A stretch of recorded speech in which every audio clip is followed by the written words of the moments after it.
آج کی کہانی ایک انتہائی سست اور نکمّے شخص کی ہے جسے کام کاج کرنا بالکل بھی پسند نہیں ہوتا۔ وہ ہمیشہ کام سے جی چراتا ہے۔ اسی اپنی سستی اور کاہلی کی وجہ سے وہ اپنے لیے کھانے پینے کا انتظام بھی نہیں کر سکتا۔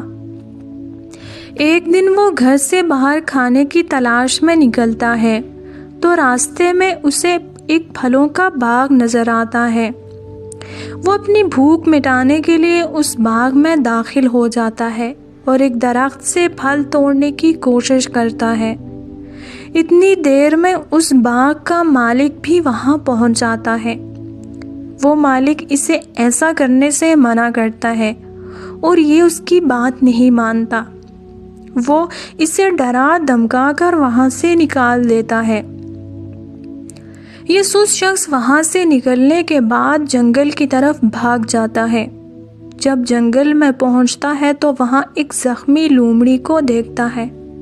ایک ایسی لومڑی جس کی دونوں ٹانگیں ٹوٹی ہوتی ہیں اور وہ دو ٹانگوں کے ساتھ جنگل میں رینگ رہی ہوتی ہے۔ یہ دیکھنے کے بعد اس کے دماغ میں یہ سوالات پیدا ہوتے ہیں کہ یہ زخمی لومڑی کس طرح سے جنگل میں رہتی ہے اور کس طرح سے اپنے کھانے پینے کا انتظام کرتی ہے اور کس طرح سے باقی جانوروں سے خود کو محفوظ رکھتی ہے۔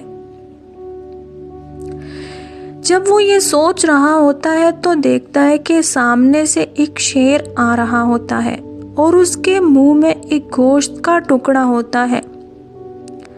باقی جانور بھی شیر کو دیکھنے کے بعد ادھر ادھر ہو جاتے ہیں اور یہ شخص بھی اپنے آپ کو بچانے کے لیے درخت پر چڑھ جاتا ہے۔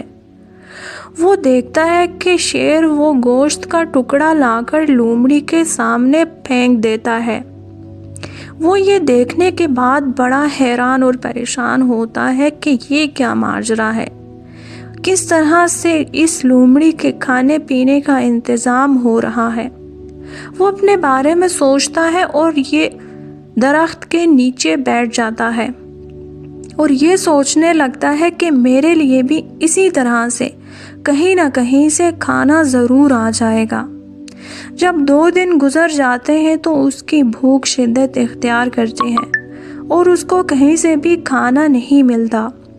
وہ وہاں سے چل پڑتا ہے اور راستے میں اس کی ملاقات ایک بزرگ سے ہوتی ہے۔ وہ ان بزرگ سے کھانے کے لیے کچھ مانگتا ہے۔ وہ بزرگ اسے کھانا مہیا کرتے ہیں۔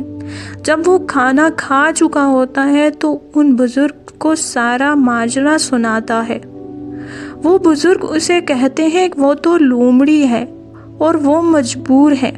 بے شک اللہ تعالیٰ نے اس کے لیے کھانے کا انتظام کیا اور اللہ تعالیٰ ساری مخلوق کے لیے ہی رزق کا انتظام کرتا ہے، مگر تمہارے لیے کوئی معذوری یا کوئی مجبوری نہیں ہے۔